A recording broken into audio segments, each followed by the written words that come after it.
So we've seen that in applied electricity, the common equation is when we have V is equal to IR, right? And I said in AC, these quantities, the V and then the I, they change with time. So right, we have something called sinusoids. That's the commonest one. And then for the sinusoidal one, at any point in time, the voltage and the current as a function of time, right? So you can have instantaneous voltage or instantaneous current, and then this is how it's written, and then it could be expanded to this one. The same for the current, expanded to this, right?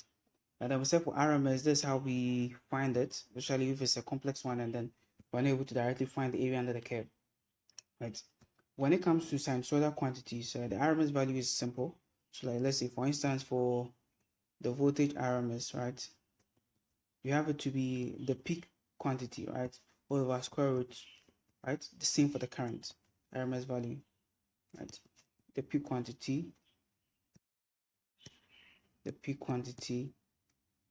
or the maximum quantity all over root 2, right? But then there's a way that we are just for understanding's sake, you're just going to go through this formula to be able to prove these two equations to see that, oh yeah, for sure, that's the RMS value for sinusoidal quantities. You can skip this if it's not that important for you or relevant to you at the moment. So this is how it's done. We know that for a sinusoidal quantity, so a minute, for RMS, what it says is that RMS or effective value or root mean square value. The whole process is like this. You look at the function, right? You square the function, you find the area under the squared function, right? And then you find the mean, which is when you divide the whole thing by the period, right? And then you take the square root. That gives you the RMS value or the effective value. Okay. Well, we are going to go through it step by step. So we know for RMS value, for sinusoidal quantities, the voltage is something of this sort. We have VI, just the voltage, right? So if it's the AC quantity, just written this way, and then we have Vm, and we have sine, right? And then we have angular frequency, which is just something like a W, right? And then we have this, right? And then we said this value is the same as writing this Vm altogether as a subscript sine, right? And then this angular frequency here is where we have 2 pi f, right, times, so let me write this out, times the time, right, the time. So these two are the same. Okay, all right. And then if we are trying to square the function, right, there's the function, so the squared function will be this, where we have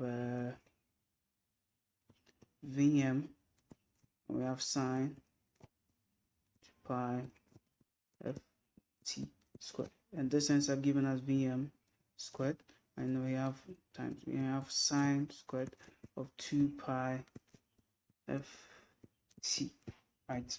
Okay. So then the next thing, because we find RMS, you have to find the area under the squared function, and we have the squared function, we find the area under the squared function. So doing that will be doing it over the entire period of the function of the cycle, right? So that will be from 0 to t, right? That's the period.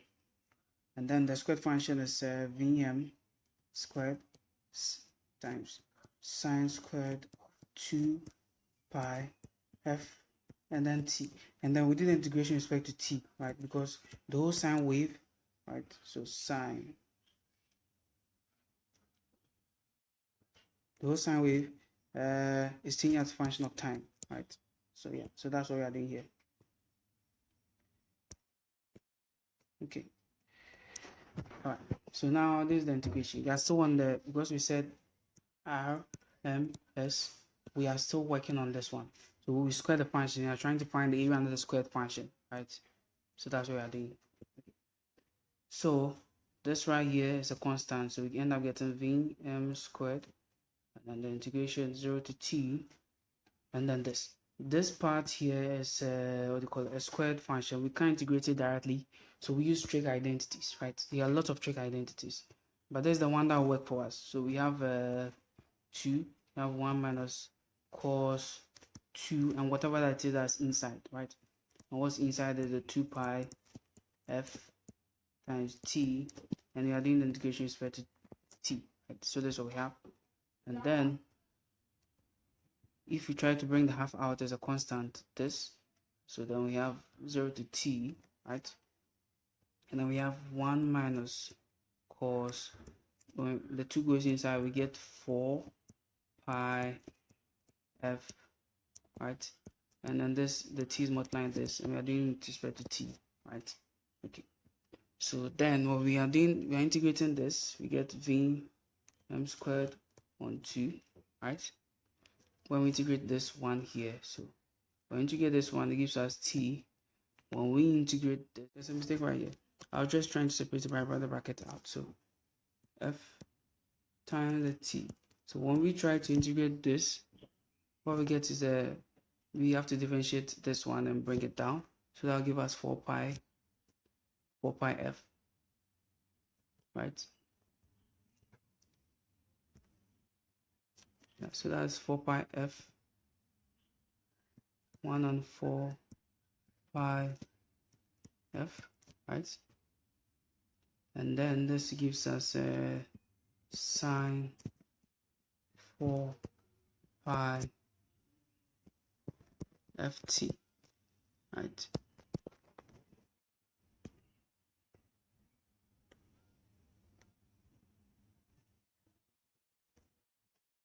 Oh,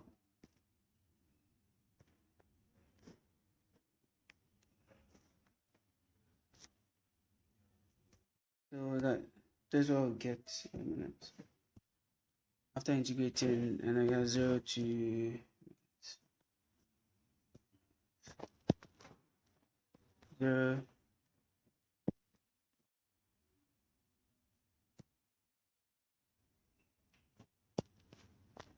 0 to t, right? All right, so we have to take some stuff out. So let's see.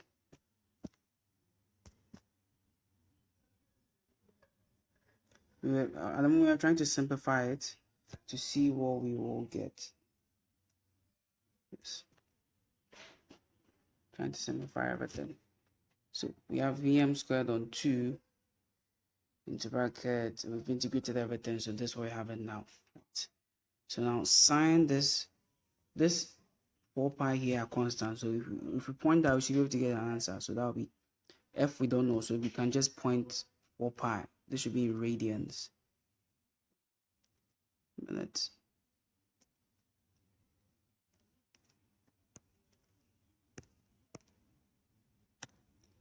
So this should be in radians.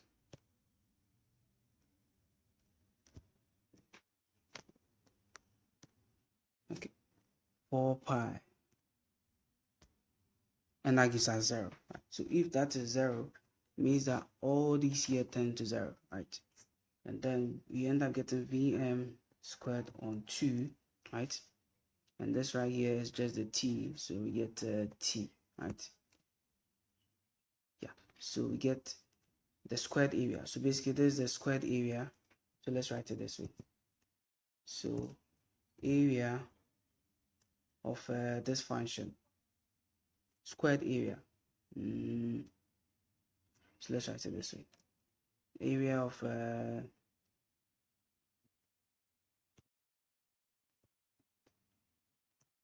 the squared function, which is this being squared, right? Hence I've given us Vm squared t on 2, right? So what did we say? We said we're finding RMS. Now we found the squared area, we found the squared function, and then we've found the area. So now we are done. The next thing would be to find the mean, right?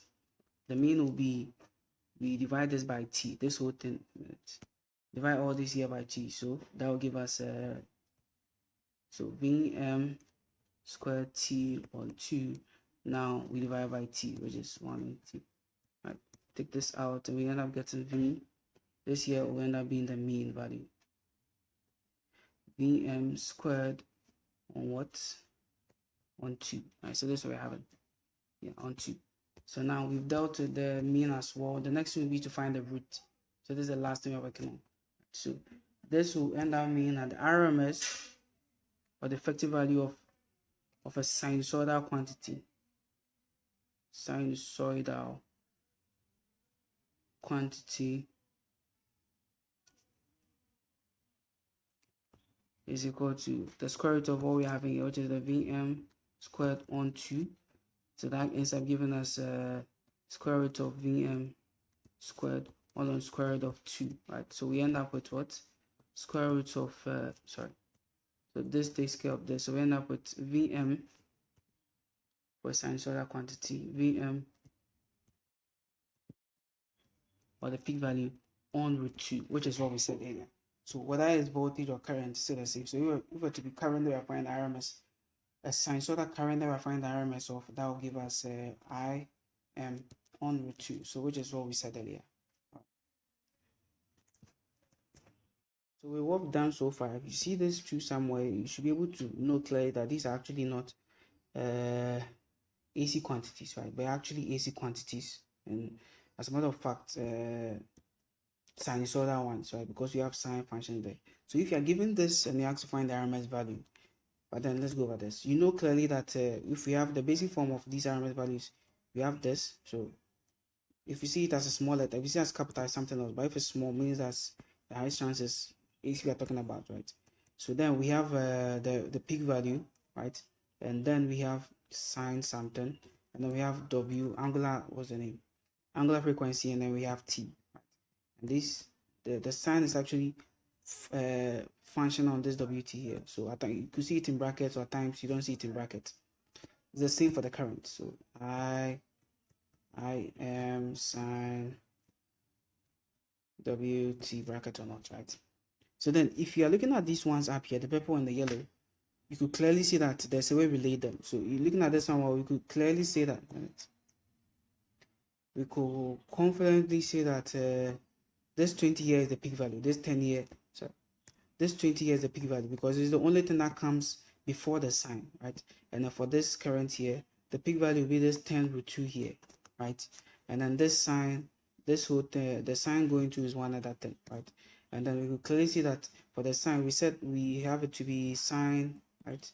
And then we have WT, which is the same as having a sine, and then we have 2 pi ft, right? So now we clearly see that this one is just we have for here what do we have? We have 100 pi and then t, right? So this clearly says that if you compare it to the general form where we have the t here already, right? So this will, and then we have the pi taken care of. So this will mean that the 100 there is the 2f, right? It's 2 times the frequency. That's what it's saying, right?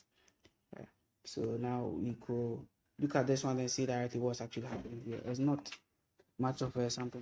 So this, as we're saying, this will mean that this 100 here is equal to the 2f, right? But what we've seen so far.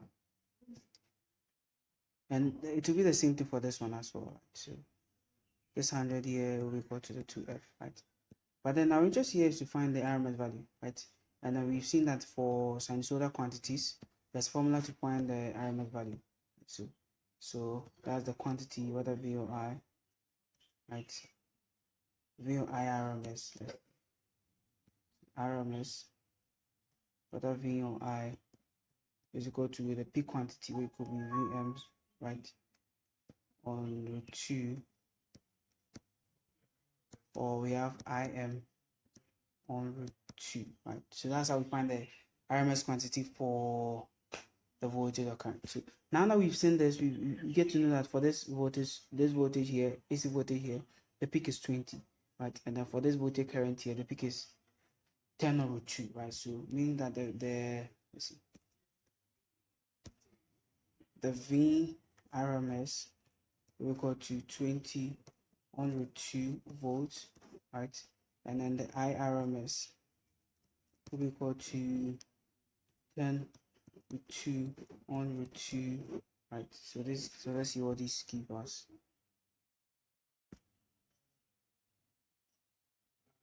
It's very good that we understand the basics. That way, whatever that is done after this becomes easier. So let's see. So get 20 on root 2, right? So that gives us 10 root 2 on, because it's volt, you can vote, right? Vote, you can't vote. And then we have 10 root 2 on root 2, that becomes 10. So here we have 10 amperes. So that's it. Finding the RMS quantities for sinusoidal quantities, and then how the formula is gotten, right? So we continue with the harmonics.